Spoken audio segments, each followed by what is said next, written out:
하나님의 조국 이스라엘과 아주 적대시하는 그런 나라였습니다. 가장 악하게 이스라엘을 괴롭혔던 그런 나라가 배경이 되고 있는 것입니다.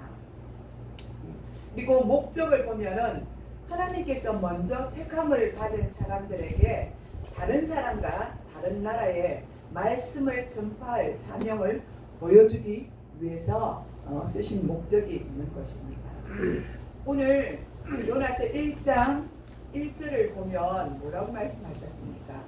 여호와의 말씀이 아미떼의 아들 요나에게 임하니라 이르시되 이렇게 말씀하고 있습니다. 요나라는 뜻은 비둘기란 뜻을 가지고 있습니다. 비둘기는 단순하고 속이기 쉬우며 겁이 많은 동물로 나타내고 있습니다. 또한 비둘기란 뜻은 평화의 상징이기도 합니다. 이런 배경을 가지고 있습니다. 근데 오늘 1절을 보니까 요나에게 어느 날 갑자기 하나님의 말씀이 임하였다고 말씀하고 있습니다.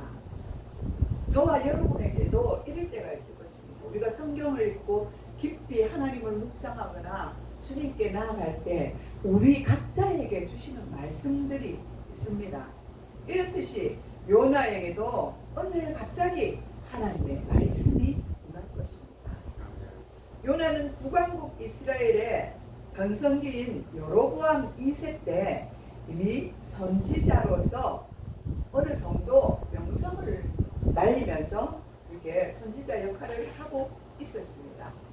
그런데 그가 하나님께로부터 받은 첫 번째 메시지는 이스라엘이 잃어버린 국토를 회복할 것이라는 메시지를 받게 되었습니다.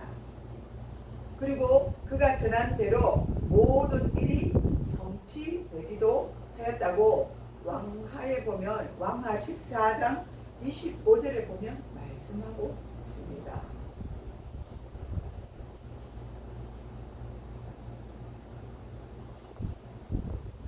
이 말씀대로 실제로 여로보암 1세 때 이스라엘은 다윗과 솔로몬 시대에 국토를 거의 회복하는 그런 역사가 일어났습니다. 그런데 이번에 요나에게 주어진 말씀은 그가 요나가 아마 그 당시에 굉장히 안락함을 누리고 가장 평안한 상태에 있었고 그 나라도 이스라엘도 그런 상태에 있었던 것 같습니다. 그러니까 하나님께서 요나에게 말씀을 하시기를 안락함을 포기하라고, 그리고 너는 너의 나라를 떠나서 나의 말씀이 지시한 곳, 내가 너에게 지시한 곳으로 가라고 그렇게 말씀하였던 것입니다. 그런데 이 길은 우리가 사실 하나님이 떠나라 이렇게 말씀하실 때는 우리는 그죠? 하나님의 어느 곳이 있는지 알 수는 없지만 우리가 믿음대로 순종한다면 그 길을 떠나야 하는 것입니다. 누가 또 그 길을 떠났습니까? 아브라함도 그랬지 않습니까? 갈 바를 알지 못하고 하나님이 말씀하셨을 때 순종하며 떠나는 것을 볼 수가 있었습니다. 우리가 목숨을 걸지 않고는 아수르의 니느웨에 가서 하나님의 말씀을 전한다는 것을 우리는 불가능하다고 생각할 것입니다. 요나도 그랬습니다. 내가 뭐라고 하나님은 왜 나에게 이런 일을 시키실까? 왜 그 악독한 그 아수르에 가서 나에게 복음을 전하라고 말씀하실까? 너무 싫었던 거예요. 요나는 왜 싫었습니까? 아까도 말했지만 이 아수르는요 계속적으로 이스라엘을 침범하고 이스라엘을 괴롭히고 그렇게 망하도록 그렇게 괴롭힘을 한 나라가 바로 아수르의 민족들입니다. 그런 아수르 족속에게 가서 나에게 복음을 전하라고? 이거는 도저히 있을 수 없는 일이야. 요나는 너무 화가 났습니다.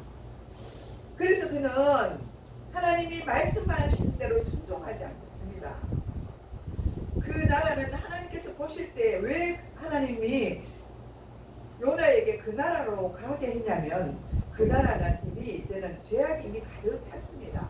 그래서 그 죄악이 하나님 앞에 상달되었어요. 그래서 하나님의 심판의 때가 이제 가까웠기 때문에 하나님께서 요나를 그곳에 보내기로 하기로 하셨던 것입니다. 3절에 보니까 그러나 요나는 하나님의 말씀을 피하여 일어나 다시스로 가기 위하여 배에 올라 백사스를 주고 배에 올라 도망을 칩니다. 하나님이 말씀하셨으면 순종을 하고 우리가 가야 되잖아요. 그런데 이렇게 믿음이 좋았던 요나도 그렇게 하지 않았어요. 도망을 간 것을 볼 수가 있습니다. 저와 여러분에게도 하나님이 말씀하실 때 순종해야 합니다.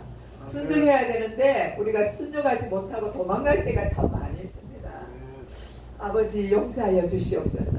이렇게 어떤 우리가 이해할 수 없는 일들을 우리에게 말씀하셨을지라도 우리는 어떻게 해요? 믿음으로 순종하고 그 발을 내디뎌야 되잖아요.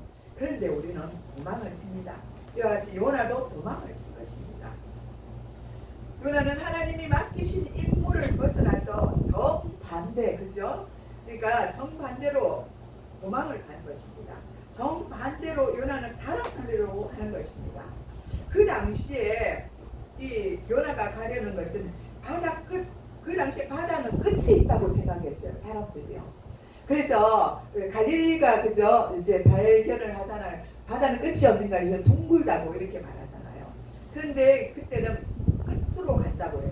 끝으로 간다는 것은 이제는 도망가겠다는 뜻이거든요. 하나님 앞에 더 이상 하나님 말씀을 지키지 않고 하나님이 없는 곳으로 자기는 그렇게 가겠다고 생각하고 있는 것입니다. 그런데 그 누가 하나님의 그죠? 하나님의 낯을 피할 수가 있겠습니까? 저와 여러분이 어디를 숨는다고 해도 우리가 숨을 수 있습니까? 우리가 숨을 곳은 아무것도 없습니다. 하나님은 그죠? 초월하신 우리가 무엇을 하는지 다 알고 계시는 분이시기 때문입니다. 요나는 니느웨와는 정반대 방향인 다시스, 그러니까 지금의 스페인입니다. 스페인으로 가는 배에다가 자기 몸을 실었습니다. 그러면 하나님을 피해서 살 수 있다고 그렇게 생각했던 것입니다. 얼마나 어리석습니까? 인간은 어리석습니다. 시편 139편에 말씀하시는 거 보면 하나님께서는 바다 위에 폭풍을 내리심으로 그를 찾아오셨다고 말씀하셨습니다. 우리가 어디를 가든지 하나님이 우리를 못 찾아오시겠습니까? 다 찾을 수 있습니다. 우리가 여 밑에 지금 예배 밑에 단성 밑에 숨는다고 하나님이 우리를 못 찾겠습니까? 이 제단 뒤에 숨는다고 우리를 하나님이 못 찾겠습니까? 우리를 다 찾으십니다. 그분의 능력이 많으신 그분이 바로 하나님이십니다. 하나님께서는 큰 바람을 바다 위에 내리심에 바다 가운데 큰 폭풍이 일어나 배가 거의 파손되어 깨어지게 되었습니다. 그래서 정말 요나 한 사람 때문에 이제는 이 배가 난리가 나고 또 폭풍이 그저 몰아쳐가지고 난리가 난 것입니다. 그러니까 그 배에 탔던 사람들은 어떻겠습니까? 얼마나 무섭고 두려웠겠습니까? 내가 영적인 무감각 상태에 빠지면 요나처럼 이렇게 자기 한 사람 때문에 난리가 난다는 걸 모르게 됩니다. 내가 영적으로 무너져가 있으면 내 주위에 같이 어려움을 당한다는 것을 모른다는 것입니다. 그렇습니다. 그래서 요나는 배 밑에 들어가서 코를 골면서 자고 있습니다. 이것이 요나의 영적인 무감각한 상태인 것입니다. 자기가 어떤 지금 상황인지도 모르고 코를 골고 자고 있어요. 우리도 그렇잖아요. 우리도 하나님이 지금 우리에게 명령한 것을 모르고 내가 딴짓을 하고 있어요. 지금 딴짓을 하고 있으면 하나님이 우리를 쳐다보면서 얼마나 한심스럽겠습니까? 얘야, 내가 이렇게 지시를 하고 명령을 하는데 너는 내 말에 순종하지 아니하고 너는 네 마음대로 네 뜻대로 그렇게만 살아가려고 하는 것이구나, 그렇게 말합니다. 이렇게 코를 골며 잠들어 있다고 5절에 말씀하고 있습니다. 이것이 요나의 영적인 상태를 가르쳐주고 있는 것입니다. 우리가 영적으로 잠들어 있으면 대단히 위험합니다. 우리는 깨닫지 못하여 마귀의 밥이 되고 마는 것입니다. 그런데 누가 요나를 깨웁니다. 누가 깨우냐면 선장이 요나를 깨웁니다. 여기서 선장이 요나가 하나님을 믿고 있다는 것을 알고 있습니다. 어떻게 알고 있었는지는 잘 모르겠어요. 그런데 그렇게 나와 있지는 않습니다. 그러나 하나님 그 선장이 요나를 깨우는 것을 볼 수가 있습니다. 하나님을 믿고 있다고 생각했던 것입니다. 선장인 그가 요나에게 말합니다. 내 하나님께 기도하라. 이렇게 재촉을 합니다. 6절에 보면 6절 한번 우리가 같이 읽어볼까요? 6절 시작. 선장이 그에게 가서 이르되 자는 자여 어찌하느냐 일어나서 내 하나님께 구하라. 혹시 하나님이 우리를 생각하사 망하지 아니하게 하시리라 하시니라. 할렐루야. 이렇게 선장이 알고서 요나를 재촉합니다. 깨웁니다. 이방인도 하나님께 기도하면 이 재앙이 떠나간다는 사실을 믿고 있었던 것 같습니다. 하나님을 믿는 우리도 그죠? 어느 때는 기도하지 않을 때도 있잖아요. 그렇게 믿음이 없어서 우리가 하나님이 그렇게 한다는 것을 잊어버릴 때도 있잖아요. 그런데 이 이방인 선장이 정말 어떻게 해서 하나님을 알았을까 하는 그런 궁금성도 있습니다. 이때 사람들도 누구 때문에 이 재앙이 왔는지를 알기 위하여 또 어떻게 했다고 7절에 한번 같이 읽어보겠습니다. 시작. 그들이 서로 이르되 자 우리가 제비를 뽑아 이 재앙이 누구로 말미암아 우리에게 임하였나 알아보자 하고 곧 제비를 뽑으니 제비가 요나에게 뽑힌지라. 아버지 하나님도 다 알고 있었지만 하나님이 이미 그렇게 되리라고 하나님은 예언하고 있는 거예요. 이렇게 이 사람들이요 뽑았는데 해필이면 요나가 당첨을 당합니다. 예, 요나가 피해갔으면 좋았는데 요나가 당첨을 당한 것입니다. 8절에서 10절에 보면 요나는 자신이 그래서 이제 누구인지를 그들에게 낱낱이 밝히는 것을 우리가 볼 수 있습니다. 요나는 그런 말을 나는 히브리 사람입니다. 바다와 육지를 만드시고 지으신 하나님을 경외하는 사람입니다. 이렇게 말합니다. 그리고 이제 내가 어떤 연고로 인해서 이 재앙이 이곳에 왔는지를 그렇게 말하는 것입니다. 8절에서 10절에 한번 읽어보겠습니다. 시작. 우리가 그에게 이르되 청하건대 이 재앙이 누구 때문에 우리에게 임하였는가 말하라. 내 생업이 무엇이며 내가 어디서 왔으며 내 나라가 어디 있으며 어느 민족에 속하였느냐 하니 9절 그가 대답하되 나는 히브리 사람이요 바다와 육지를 지으신 하나님의 하나님 여호와를 경외하는 자로라 하고 이렇게 말합니다. 그러니까 자기에 대해서 소상히 이제는 다 말하는 것입니다. 내가 하나님의 명령을 받았는데 하나님이 나라 아수르에 가서 그 나쁜 인간들에게 복음을 전하라고 했다. 그래서 나는 도저히 내 양심상 그렇게 할 수 없었다. 하나님의 명령을 어기고 내가 지금 이곳으로 왔기 때문에 너희들이 나와 같이 이런 고난을 받게 된다고 그렇게 설명을 하는 것입니다. 그래서 이제는 그렇게 말하고 있자 또 이제 폭풍이 점점 거세집니다. 요나는 그래서 이제 자기 양심상 그들에게 말합니다. 나를 바다에 던지라고 그렇게 말합니다. 만약에 저와 여러분이 이런 어려운 상황 속에 있다면 내가 제물이 될 것이라고 말할 수가 있습니까? 말하지 못하지요. 내가 만약에 너 한 사람이 죽고 이 사람들 다 살리겠다 이렇게 말하면 여러분이 내가 그렇게 하겠습니까? 우리는 아마 반항하지 않겠어요. 나는 싫어요. 왜 내가 저 사람 때문에 죽어요? 나는 그렇게 할 수 없습니다. 이렇게 말하지 않겠습니까? 물론 신앙이 아주 좋은 사람은 그래요. 나 때문에 그렇다면 내가 죽어야지요. 이렇게 말할 수 있는 사람도 있겠지요. 그래서 요나는 그들에게 말합니다. 나를 바다에 던지라는 것입니다. 너희가 이 큰 폭풍을 만난 것은 나 때문이라고 그렇게 고백을 하면서 요나는 그렇게 말하는 것입니다. 시편 50편 15절에 보면 환난 날에 나를 부르라. 내가 너를 건지리니 내가 너를 영화롭게 하리라. 아마 요나는 하나님의 말씀을 잘 알고 있는 선지자였습니다. 그래서 아마 내가 이제는 더 이상 피할 곳이 없고 내가 이 바다에 던져서 죽어야만 이 상황을 면할 수 있고 여기에 많은 사람들이 탔으니까 그 사람을 살릴 수 있는 길은 이것밖에 없으리라고 그렇게 생각한 것입니다. 그렇습니다. 내가 하나님 앞에 바르게 살지 않고 바르게 순종하지 않고 도망다닌다면 내 옆에 있는 사람들까지도 애매한 고난을 당합니다. 하지만 사람들은 요나를 불쌍히 여겼습니다. 저 사람이 그래도 우리를 살리기 위해서 자기가 하지만 안 해야 될 그 말을 자신 있게 고백했잖아요. 내가 어떤 사람이라서 어떤 형편 때문에 여기에 왔다는 것을 그렇게 말했지 않습니까? 그래서 그들은 요나를 불쌍히 여겼습니다. 그래서 차마 그를 바닷가에 던지지 못하고 애를 쓰지만 그렇지만 나는 더 거세게 막 몰아쳐 온 것입니다.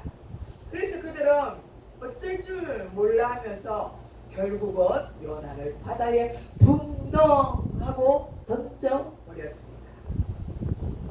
이제 그러니까 이 바다가 이 물결이 세고 거친 그런 바다 폭풍우가 이제는 잠잠하게 되는 것을 볼 수가 있습니다. 그렇습니다. 내 한 사람이 죽을 때 고요해지는 것입니다. 잠잠해지는 것입니다. 내가 살겠다고 아락바락 대두고 그냥 큰 소리 치고 내가 이 순간을 면하려고 거짓말을 하면 나는 영원히 죽을 수밖에 없습니다. 그러나 우리가 죽을 때 하나님도 우리를 살려주신다고 했습니다. 또 누가 그렇게 됐습니까? 예수님이 있지 않습니까? 예수님이 인류의 모든 죄와 우리의 모든 죄를 위해서 담당하여 죽었을 때 우리의 죄가 어떻게 되었습니까? 다 사해진 줄 믿으시기 바랍니다. 아멘. 할렐루야. 아멘. 그렇습니다. 그런 마음을 갖고 요나는 이제 자기 자신이 물에 던져지길 원했던 것입니다. 니느웨로 가라는 하나님의 말씀이 임하기 전에 요나는 목숨을 걸지 않고도 얼마든지 주님을 섬길 수 있었습니다. 왜냐하면 하나님 말씀대로, 그죠? 주님 말씀대로 순종해서 갔으면 되잖아요. 그냥 그들을 미워하지 말고 원수까지도 하나님을 사랑하라 했잖아요. 그러니까 하나님의 뜻인가 보다 하고 자기의 생각을 다 내려놓고 하나님 말씀대로 갔으면 이런 일이 일어나지 않았습니다. 그런데 자기 생각에는 그렇지 않았던 것입니다. 자기 생각에는 자기 민족을 미워하는 이 백성들에게 복음을 하나라도 전하고 싶지 않았기 때문에 이와 같은 결과가 일어났던 것입니다. 그러나 하나님의 말씀은 평안함과 안락함을 떨쳐낼 때 역사하는 것입니다. 아멘. 하나님께서 우리에게 사명을 주실 때 우리는 생명을 바쳐 일해야 하는 것입니다. 그래야만 하나님이 우리를 통하여서 일하실 수 있는 것입니다. 아멘. 그렇다고 해서 하나님께서 우리가 편안함을 누리는 것을 싫어하거나 죄로 여기는 그런 분은 아니십니다. 바울 사도는 이렇게 고백합니다. 우리는 부유함에도 처할 줄 알고 가난함에도 처할 줄 알아야 한다고 말하고 있습니다. 우리의 모든 삶의 주관자는 바로 우리의 주인 되시는 예수 그리스도이시기 때문입니다. 아멘. 하지만 그 어떤 것도 하나님을 섬기는 일보다 최우선이 될 수는 없다는 것을 요나 선지자를 통해서 우리는 알게 되었습니다. 아멘. 우리의 최우선은 교회와 예수님을 섬기는 일이 최우선이 되어야 합니다. 아멘. 우리가 어떤 형편에 있든지 예수님을 사랑하고 마음을 다하고 뜻을 다하고 목숨을 다하여 섬기는 자가 되어야 합니다. 아멘. 바로 이것이 순종입니다. 하나님께서는 요나와 우리에게 이것을 가르쳐 주고 싶어 하시는 것입니다. 하지만 슬프게도 요나는 그 부르심을 거절하였던 것입니다. 왜 요나는 순종하지 않았습니까? 그것은 자기 나라와 백성들을 괴롭히는 악한 니느웨가 회개하고 돌아와 멸망당하지 않는 것이 싫었기 때문입니다. 요나는 하나님이 이해가 되지 않았습니다. 왜 이 악한 니느웨를 자기 백성들, 자기 나라를 괴롭히는 이 자들을, 자기를 괴롭히고 짓밟는 자들을 용서하시는지 도무지 이해가 되지 않은 것입니다. 저희에게도 그렇잖아요. 우리를 괴롭히는 자들, 우리를 미워하고 싫어하는 자들, 우리를 틈만 나면 짓밟으려고 하는 그런 자들에게 왜 내가 용서를 해야 돼? 끝없이 왜 그냥 한두 번 아니고 계속적으로 계속 내가 그 사람을 용서해야 되나? 이럴 때가 있지 않습니까? 우리가 정말요, 내가 정말 울분을 토하면서 나는 안 돼. 나는 도저히 이제는 안 돼. 나는 이제까지는 참고 노력했지만 이번만은 용서할 수 없어 하는 마음이 우리에게 있지 않습니까? 이와 같이 요나에게도 그런 마음이 있었던 것입니다. 요나는 수많은 사람들 또 이렇게 하나님의 부르심을 거절하면서 살 수 있다고 생각한 것 같습니다. 지금도 우리가 물에 빠져가는 자들에게 복음을 전하지만 그들은 듣기 싫어하고 돌아오지 않는 자들도 많이 있습니다. 우리가 앞에서 복음을 전해보지만 그냥 싫어요, 전하지 마세요 하는 사람도 있습니다. 그리고 그냥 외면하고 가는 사람도 있습니다. 또 어떤 사람들은 귀에 듣기도 하는 사람도 있습니다. 그리고 우리가 전도하는 물품을 받기도 하는 사람들도 있습니다. 그들에게 우리가 복음을 전하지만 우리가 그들이 듣든지 안 듣든지 하나님의 명령에 따라 전해야 하는 것입니다. 그러나 요나는 그 소명을 따르지 않고 자기 생각대로 그렇게 하려고 하였던 것입니다. 그러나 하나님은 어떻게 하십니까? 그런 요나를 끝까지 쫓아와 그를 다루시는 것입니다. 우리도 마찬가지입니다. 우리도 주님의 말씀이 벗어나서 끝까지 도망가면 주님은 우리를 쫓아오십니다. 만약에 가만히 두었다면 그 자는 사생자입니다. 하나님은 사생자를 절대로 건드리지 않습니다. 그에게는 죽든지 말든지 그대로 내버려 두는 것입니다. 지옥불에 가든지 말든지 그대로 두신다는 것입니다. 그러나 하나님은 우리를 사생자로 내버려 두지 않았기 때문에 끝까지 쫓아와서 우리를 다루시는 것입니다. 아멘. 그 폭풍우 속에서 요나는 진정한 하나님의 은혜를 맛보는 것입니다. 하나님을 만나고 그 속에서 하나님의 뜻을 알게 되는 것입니다. 하나님은 요나를 물속에 빠뜨리시면서까지도 고난을 당하게 하시면서까지도 요나의 사명이 무엇인지를 하나님이 가르쳐 주신 것입니다. 우리가 하나님을 피해 다시스로 가려고 하고 있음에도 불구하고 어떤 폭풍도 나에게 일어나지 않는다면 그것이 오히려 우리에게는 두려운 재앙이라고 생각해야 합니다. 만약에 저와 여러분이 그런 가운데 있는데도 우리를 건드리지 않고 그대로 내버려 두신다면 그것은 매우 위험한 상태에 있는 것입니다. 나에게 환난이 오고 고통이 오고 고난이 와서 주님을 찾는 것이 복이잖아요. 사실은. 아멘. 그런데 가만히 내버려 둔다면 그게 복이 되겠습니까? 우리에게? 아닙니다. 주님은 그 고통을 주면서까지 우리를 주님의 자리에 앉히시는 것입니다. 아멘. 그렇습니다. 그런데 이러한 중에 또 요나는 매우 특별한 방법을 취하기도 합니다.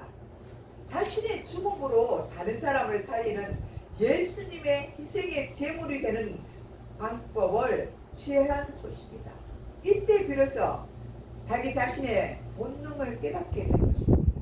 내가 죽음으로써 예수님처럼 이렇게 그죠? 예수님도 희생하였잖아요. 그런 것처럼 요나도 내가 물에 빠지면 어떻게 돼요? 이 고난이 이들에게서 떠나간다고 생각한 것입니다. 그렇습니다. 고난은 잠시 나를 고통스럽게 하지만 이 고난 뒤에 오는 유익은 아주 큰 것입니다. 나 자신이 죽음으로 여러 사람을 살리는 것입니다. 나를 들어 바다에 던지라 이렇게 말합니다. 그리하면 바다가 너희를 위하여 잔잔하리라 이렇게 말합니다. 이 말은 이제 내가 죽으면 너희가 살 것이라는 말입니다. 이 말인 즉선 예수님이 십자가에 죽으시는 것을 드러내고 있는 것입니다. 한 알의 미랄이 땅에 떨어져 죽지 아니하면 한 알 그대로 있고 죽으면 많은 열매를 맺는다고 요한복음 12장 24절에 말씀하고 있습니다. 아멘. 그리고 우리 예수님은 요나가 드러낸 것을 온전하게 성취를 하셨습니다. 자신이 십자가에 죽음으로써 자기 백성을 살리셨기 때문입니다. 그렇습니다. 신앙은 내가 죽어야 그리스도가 나를 통하여 사는 것입니다. 아멘. 내 자존심을 죽이면 예수 그리스도가 살고 예수 그리스도께서 영광을 받으십니다. 아멘. 내가 죽으면 그리스도께서 다시 살아나시고 영광을 받으십니다. 내가 죽어야 내 속에 그리스도께서 영광 중에 드러나시는 것입니다. 아멘. 바울 사도는 그래서 나는 날마다 죽는다고 고린도전서 15장 31절에 고백하고 있습니다.